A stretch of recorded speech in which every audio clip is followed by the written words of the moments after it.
Dicen que la delgada línea roja ya no es el título de una película, sino la frontera entre el norte y el sur. Y dicen que cada vez es más gruesa y más roja. La mandrágora.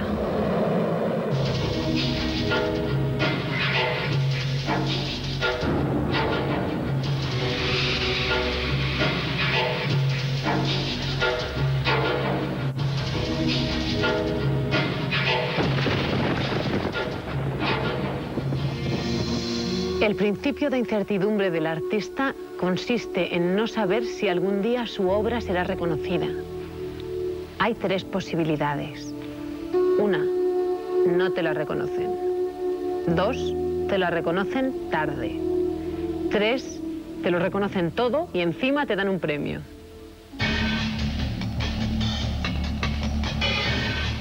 Woody Allen, Arthur Miller, Edward Said o Barenboim, premios Príncipe de Asturias. Nos acercamos a la obra de Iván Zulueta, pintor, cartelista, fotógrafo y director de cine. Y entre otras propuestas, la exposición Los límites de la percepción. Además, El matrimonio de Boston, una disparatada comedia de David Mamet dirigida por José Pascual. El Museo Guggenheim de Bilbao nos permite conocer fuera de Rusia la obra de Rubens. El objetivo del Festival Tannet Teen es conjugar tradición e innovación con la música como excusa. Aterriza en Barcelona una de las 5 citas internacionales más importantes con el arte electrónico, Art Futura. Leyendo la documentación de los premios Príncipe de Asturias, he descubierto que gracias al Tratado Antártico, en el Polo Sur se halla el único lugar en el mundo donde la guerra está terminantemente prohibida. Seguramente algunos de los premiados, Arthur Miller, Woody Allen, Edward Said o Barenboim, sueñan con el día en que todos los países se rijan por el Tratado Antártico. Mientras tanto, celebramos su obra, una obra importante y siempre positiva.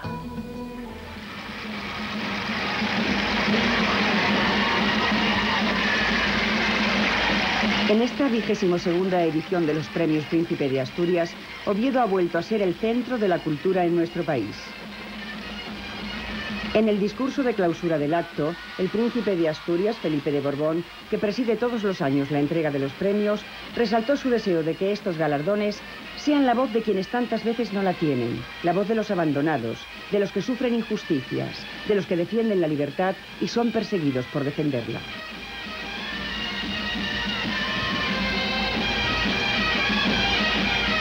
El músico argentino Daniel Barenboim, hijo de emigrantes judíos, y el intelectual norteamericano de origen palestino, Edward Said, han recibido el premio Príncipe de Asturias a la Concordia. Amigos desde hace años, Said y Barenboim luchan para lograr la paz entre israelíes y palestinos.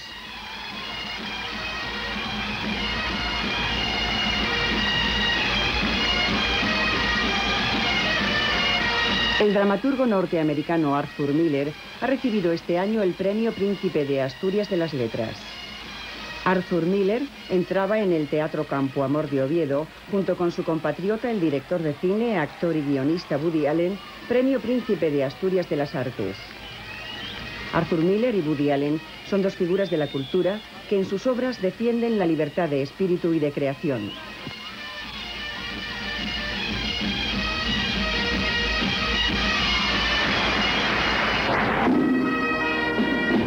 Desde su inicio en 1981, los premios Príncipe de Asturias son los más altos galardones españoles en materia de investigación científica y de promoción de la cultura.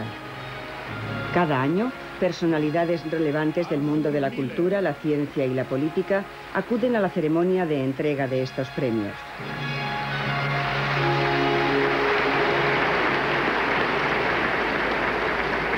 A sus 87 años, Arthur Miller mantiene la dignidad y la energía que ha caracterizado su vida. Su activismo político y social no ha decrecido con los años.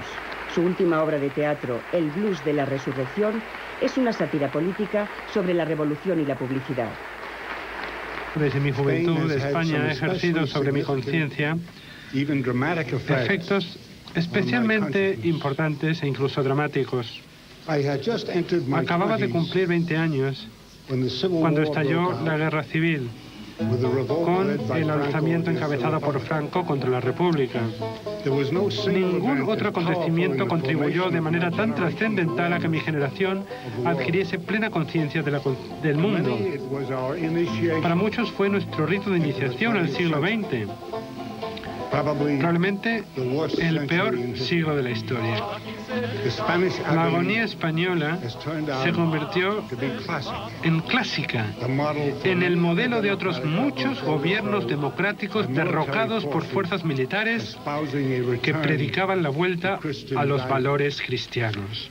Dos de mis compañeros universitarios marcharon para luchar con la brigada Abraham Lincoln. Uno de ellos, Ralph Neyfus, nunca volvió.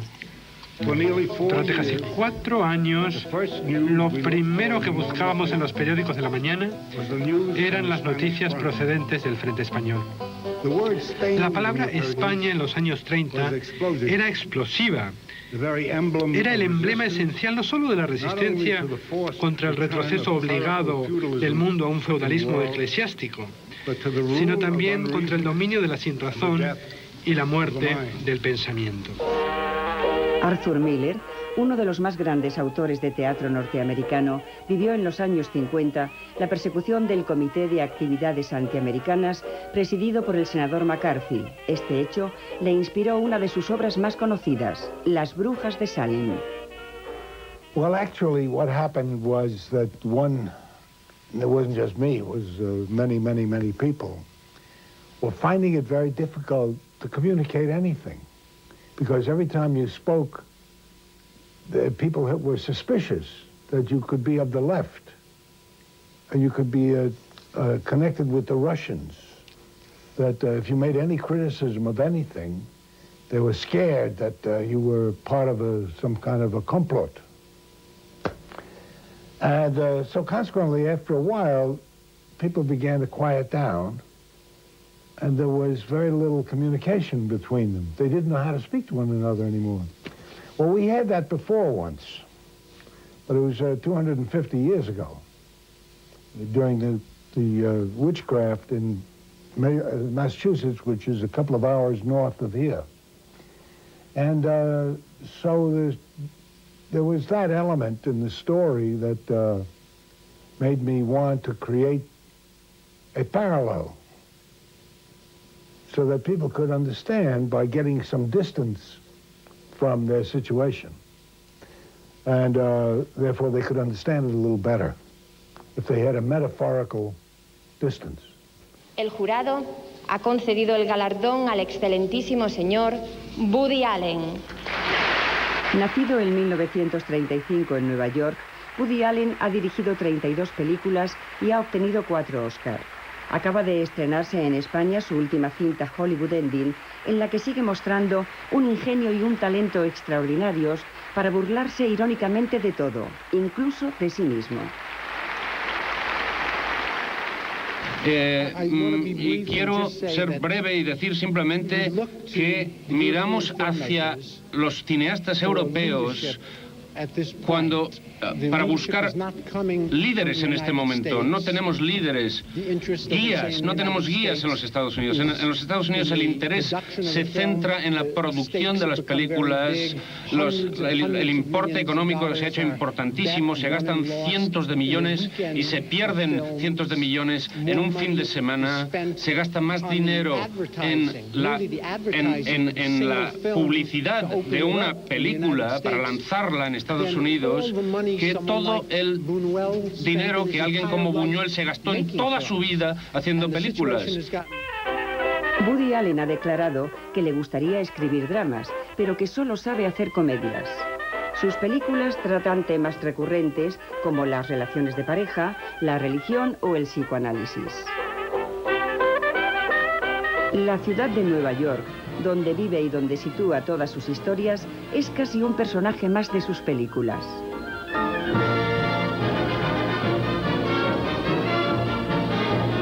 Oye, ¿quieres subir a tomar una copa de vino o lo que te apetezca? Bueno, si no quieres, no, déjalo. A lo mejor tienes prisa, no quiero obligarte. No tengo prisa, me encantaría, sí. ¿De veras? Sí, tengo tiempo. Muy bien. Únicamente tengo una cita con mi psicoanalista. Pues, ¿vas a un psicoanalista? Solo hace 15 años. ¿15 años?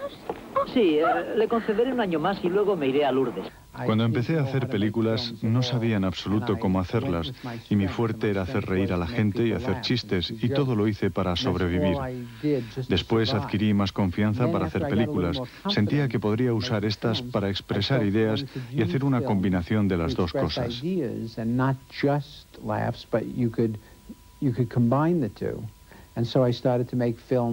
Entonces comencé a hacer películas que expresaban más mi filosofía. Bueno, mi filosofía es demasiado profundo. Mis observaciones, más completamente. El premio Príncipe de Asturias a la Concordia a Daniel Barenboim le ha sido concedido por haber puesto en marcha, junto con Edward Said, iniciativas a favor de la paz entre israelíes y palestinos. Y al excelentísimo señor Edward Said. Edward Said, profesor de literatura comparada en la Universidad de Columbia en Nueva York, es un intelectual comprometido con la causa palestina. Hace 4 años, junto con Daniel Barenboim, crearon el taller de música y la orquesta West Easter Divan, donde participan jóvenes de distintas creencias y países de Oriente Medio. Pretenden con ello contribuir a la reflexión y al diálogo a través de la música. Palestina no es la tierra de un pueblo, sino de 2 pueblos que no pueden exterminarse ni expulsarse los unos de los otros, sino que tienen que vivir en paz y en seguridad juntos. Es la tierra de 2 pueblos. Por tanto, es crucial para mí reconocer aquí hoy la energía y la dedicación de los judíos, tanto israelíes como no israelíes, que han cruzado la línea de la convención y de la conformidad y de la identidad para reconocer su participación moral en una causa que en muchos aspectos es también su causa. El hecho que 2 amigos, 2 hermanos, hayamos podido poner en marcha este pequeño proyecto, el hecho de que ustedes estén hoy aquí rindiendo homenaje a este empeño, nos hace pensar en la parte más positiva del ser y nos hace desear que tal vez entre todos, ustedes y nosotros, estemos aportando a los pueblos palestino y judío algo de aquello sin lo que un hombre no puede vivir, la esperanza de una vida mejor que sin duda tendrá que expresarse en un Jerusalén terrenal, donde los hombres convivan manteniendo sus identidades, creando un puente entre Occidente y Oriente.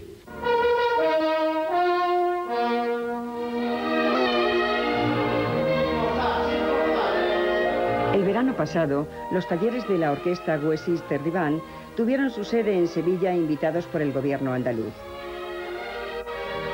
Daniel Barenboim ensaya con unos jóvenes que aquí no solo aprenden música, sino algo tal vez más importante para sus vidas, que también es posible la tolerancia y el respeto entre culturas diferentes.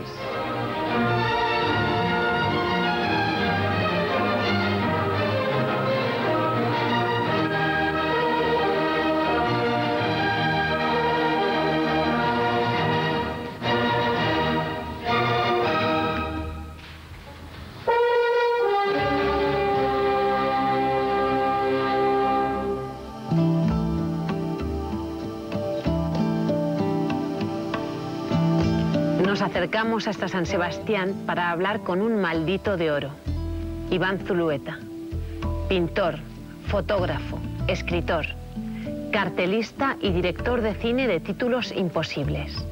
Es el año de Iván Zulueta. Iván Zulueta regresa de un largo viaje que le ha mantenido apartado de su polifacética labor creativa una gran temporada. Aquel joven donostiarra que por los años 60 y 70 arrebató a la vanguardia española, ahora, en plena madurez, retoma obras anteriores y las manipula. No son fotografías con ánimo de ser buenas fotografías ni fotografías como tal. Son un paso inicial para luego hacer algo con ellas, ¿no? Ya desde el origen. Pero que no, esto fue una idea, bueno, una amiga mía que estaba haciendo Polaroids en un momento dado que yo estaba, pues después de una cura de estas, creo, y entonces me sentía incapaz de dibujar, ni hacer nada manual, ni nada de esto. Y entonces, viéndole ahí hacer unos Polaroids tan botón y ya tenías delante todo hecho, pues realmente fue una manera de arrancar bastante llevadera. Y eso además asociado pues a que realmente lo inmediato que es y también la posibilidad de jugar no solo con material ya preexistente, sino con maquetas, todo lo que sean maquetas o pequeños, no sé, siempre me han encantado los juguetes, las montañas rusas, los rieles, todas estas cosas, trenes eléctricos, lo que quieras. Y entonces esto me daba la oportunidad de montarme yo mismo mis propias escenografías, mis propios lugares de acción, ¿no?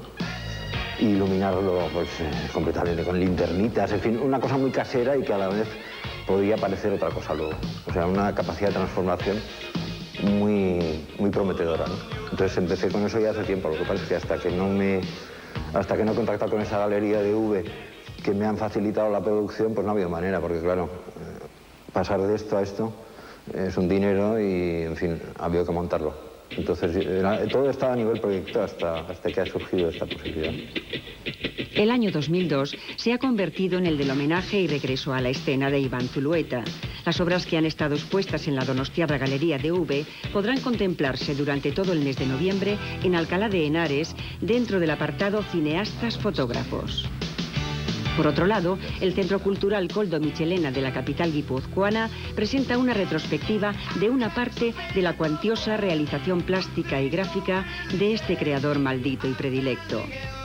Paralelamente, se ha proyectado toda su filmografía, cortos, mediometrajes y 2 largos. Yo quisiera hacer cine cuanto antes, ya con urgencia total, ahora que creo que estoy un poco más potente, y pues estamos esperando a la cuestión guión, porque quisiera trabajar con un guión férreo, ya lo he dicho 1000 veces, pero es la verdad. El otro día vi Párpados y me reafirmo completamente.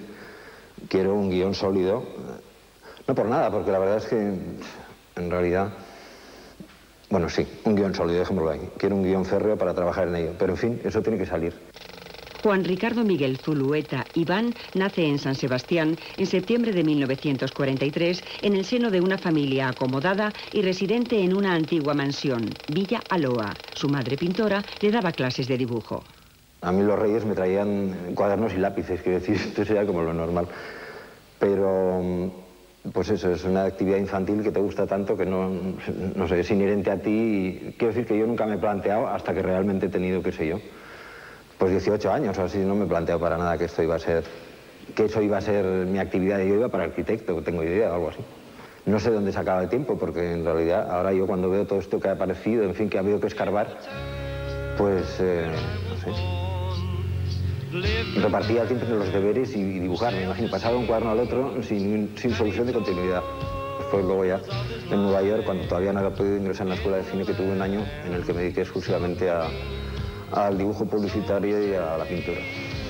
Y sí, siempre ha sido no sé, como lo que cuentas, como lo seguro, como lo que está ahí, como mi refugio, como lo que cuando todo falle, como el cine puede fallar en un momento dado, pues se supone que tendré esto siempre, ¿no?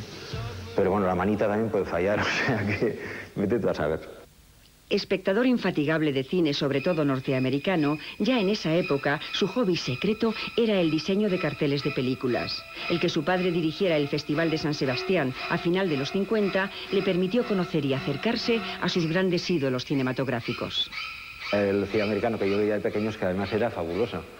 Y cada película tenía cada logo, cada título de película tenía su diseño especialísimo. Y es que eso se te quedaba asociado con la película, ¿no? Y no sé. El mejor referente de todos, claro, para cualquiera. Saul Bass me tocó además en mi época, o sea que realmente fue mayor que yo, supongo que es, claro, pero que yo cuando estuve en Nueva York lo primero que me metí a ver en Broadway fue El mundo está loco, loco, loco, loco. No por la película del cine, porque era en Cinerama y era Broadway. Los títulos eran tan sensacionales y, en fin, ruego a cualquiera que tenga oportunidad que los vea, están al final. Igual ahora ya no están en nada, pero en fin. Saul Bass, bueno, ha sido la referencia, o sea, el mito inalcanzable, a lo que hay que tender y no llegar. A su regreso de Nueva York en 1964, entra en la Escuela Oficial de Cine, donde conocerá a compañeros inseparables como Jaime Chávarri y Antonio Drobe. Es que, señorita, mire, es como Oye, Jess, I got a woman crazy for me. Y eso encierra mucha dificultad, claro. Bueno, no importa, cántelo. Así comienza sus primeros pinitos en Super 8 y en 35 milímetros, como prácticas de la escuela. En 1968 le ofrecen la realización de una revista musical pop en televisión española, Último Grito. Empieza a experimentar e investigar con la imagen, a acelerar los ritmos y, en definitiva, a innovar.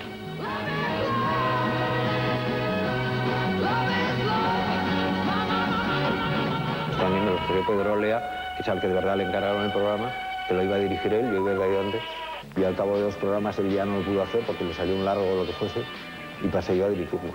O sea que, en fin, estaba yo todavía en la escuela de cine, era un alumno, entonces era un lujo asiático ser alumno y a la vez en un programa en la tele, aunque era TV2, UHF. Era mucho trabajo, yo recuerdo que era mucho trabajo, y que nos divertíamos bastante, pero que era muy frustrante por este lado que te digo, porque en cuanto había algo interesante no se podía poner. Pero en general eran cosas de listas de éxito. Quiero decir, José María Íñigo estaba trabajando en la radio a la vez y entonces nos llegaban cosas a través de casas de discos, pero en fin, todo era un poco promocional, ¿no? Bueno, a pesar de eso pasa por ser un programa medio underground también, o sea que en fin, nuestras cuñas tratamos de meterlas. Y ahora me buscas y te vuelves loco al verme reír. Ya no te acuerdas de cuánto me has hecho sufrir. Su profesor José Luis Borau, con su productora El Imán, le proporciona la gran oportunidad de dirigir su primera película, 1, 2, 3 al escondite inglés.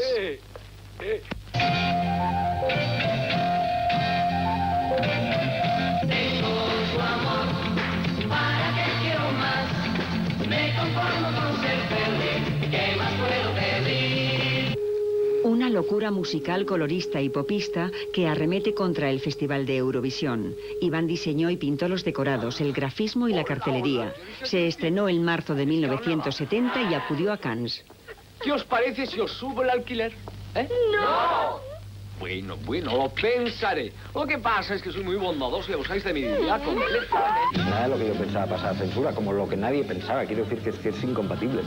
Entonces, digamos que a partir del 75 se puede hablar de qué hacíamos y qué no hacíamos. El resto era underground.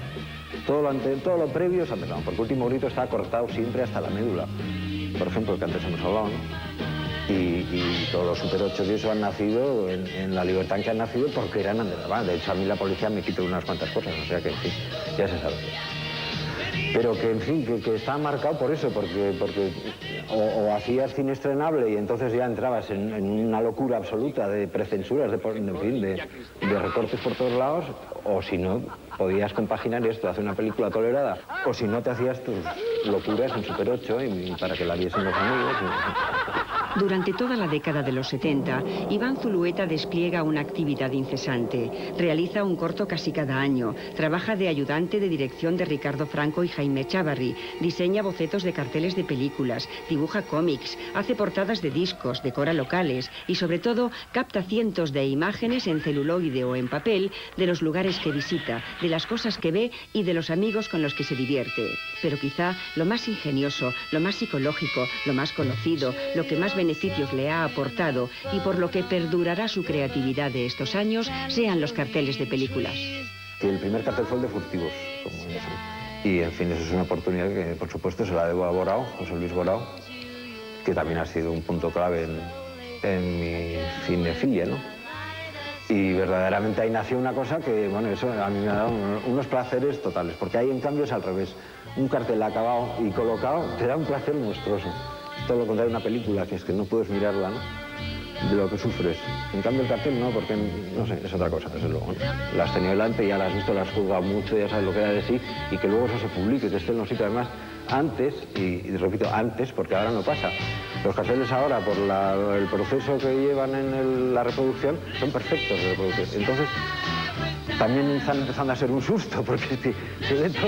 Antes no, antes resulta que la tricromía esta que se aplicaba a lo que sea los mejoraba siempre. O les daba un pequeño cambio que para mí siempre era mejor. Es en 1979 cuando Iván Zulueta escribe el guión y dirige su segundo largometraje, Arrebato. Nadie te mandará la última película. Tendrás que venir tú a por ella. Reestrenada este otoño en varias carteleras españolas, esta película sin duda ha marcado un hito en la historia de nuestro cine.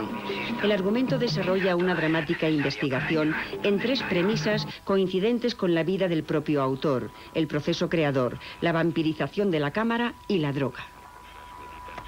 Augusto y yo habíamos hecho una prueba de un corto por 4 pesetas y entonces luego era cuestión de multiplicar. En fin, si 15 minutos salen a tanto, 120, un largo, o 90, perdón, pues saldrán a tanto. Entonces yo hice un guión con esa premisa, quiero decir, pues esto, necesitamos 3 escenarios, no más, tantos actores, no más, en fin, había una serie de... Bueno, esto luego, primero hice un guión muy largo, con mucha gente, pero ya se vio que era inviable. Y entonces el invento en realidad nació de la ¿cómo se dice?, de la precariedad, de eso. En realidad de ahí nace todo. Todo lo demás es literatura, leyenda, cine o lo que quieras, pero verdaderamente el proyecto como tal nace de eso, de demostrarnos y demostrar que podíamos hacer cine por muy poco dinero y un cine que no se notase, vamos, o sea, que no estuviese, oh, qué pobreza, qué barbaridad, lo de siempre, ya estamos. No, que es que tuviesen los medios adecuados a la intención.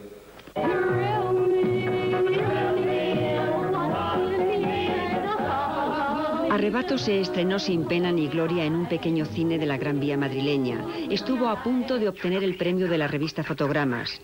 Fue rechazada en los circuitos convencionales de Cannes y Berlín, pero obtuvo 2 premios en 2 festivales temáticos, Misfest y Fantasporto. Finalmente, los cines de arte y ensayo Alfavils la pasaron durante meses. Así fue como todos los cinéfilos se deleitaron con esta mítica película.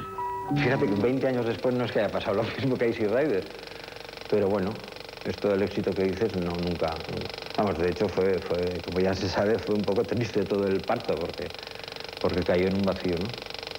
Además, digo que cayó en el vacío, pero tampoco es verdad. Tengo que reconocer que hubo gente que desde el primer día les gustó muchísimo, dijeron cosas increíbles que yo no me las... Increíbles, de verdad, yo nunca me lo acabo de creer nada, no sé cómo decirte. Yo veía los fallos todo el rato, no veía que nada estuviese conseguido, todavía ha costado tanto, el esfuerzo había sido muy grande, bueno, como siempre. Pero vamos, que había muy poca distancia para ver verdaderamente lo que decía antes yo también. Para mí había tal abismo entre lo que yo había pretendido y lo que nos había salido, que me parecía normal que aquello no acabase de cuajar ni nada. O sea, que bueno, lo que pasa siempre con todas las películas, me imagino, que uno mismo ya no sabe.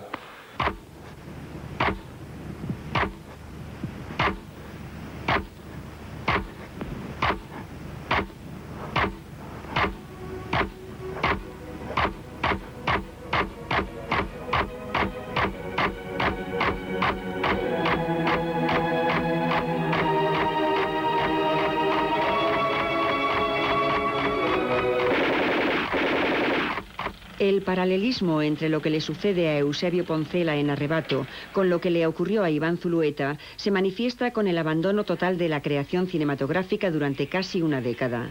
Es Luis Eduardo Aute quien en 1988 le propone el retorno a la escena con la realización de un capítulo para la serie televisiva Delirios de Amor. Párpados le permite de nuevo imbuirse en el mundo de sus obsesiones y jugar con el celuloide. Esta oportunidad se le vuelve a presentar en 1992 con el rodaje de Ritesti, un capítulo de otra serie de televisión, Crónicas del Mal. 10 años han transcurrido desde que Iván Zulueta se puso tras una cámara. Una década nada fructífera, algún que otro cartel, unos cuantos homenajes y una larga espera para tantos y tantos incondicionales de este genio donostiarra.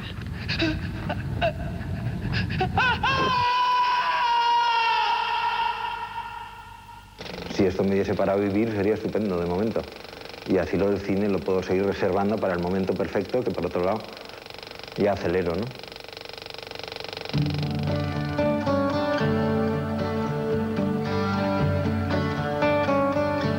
Dejó la cámara filmando día y noche desde el balcón de su casa. Dicen que descubrió un mundo por conquistar. Propuestas.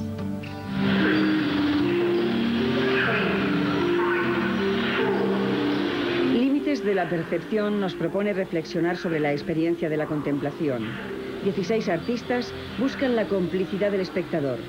Artistas que se niegan a interpretar la cultura, que intentan fascinar con las imágenes.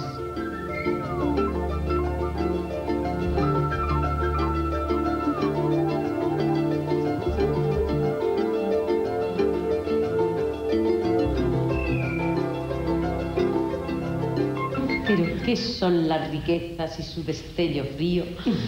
El matrimonio de Boston es una expresión que se utiliza para referirse a dos mujeres que viven juntas como amantes. Kitty Mamber y Blanca Portillo son pareja de hecho. Les preocupa el amor y sobre todo el sexo, sexo sin tapujos. En esta disparatada comedia de David Mamet, dos cerebros modernos se hallan aprisionados en cuerpos de mujer del siglo XIX. Destino que no es más que nuestro propio carácter helado en un espejo. Arroja tu luz purificadora sobre mí y quedaré limpia. Hazles pasar. El Museo Guggenheim de Bilbao nos brinda la oportunidad de contemplar, fuera de las fronteras de Rusia, más de 150 piezas de los fondos del Museo Hermitage. Rubens y su época expone el genio artístico de Peter Paul Rubens, desarrollado principalmente en el Flandes del siglo XVII.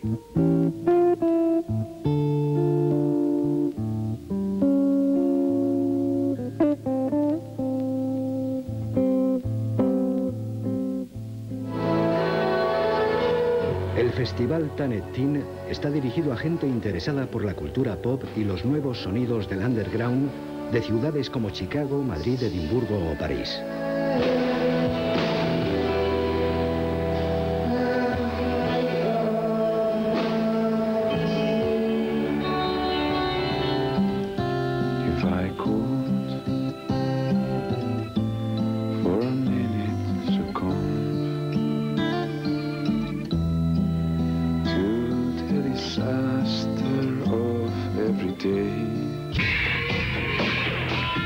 Art Futura es uno de los festivales más importantes del arte electrónico y las nuevas tecnologías. En Art Futura podemos sumergirnos en conceptos tan revolucionarios como la cibercultura.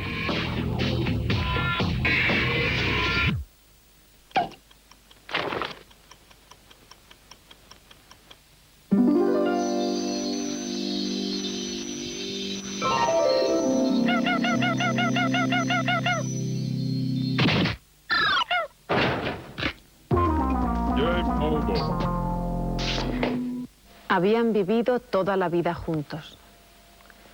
Cuando él murió, ella no pudo reprimir su curiosidad y le afeitó la barba. Entonces descubrió que había compartido toda su vida con un desconocido. Hasta el próximo martes. Cuidado con los contaminantes orgánicos persistentes.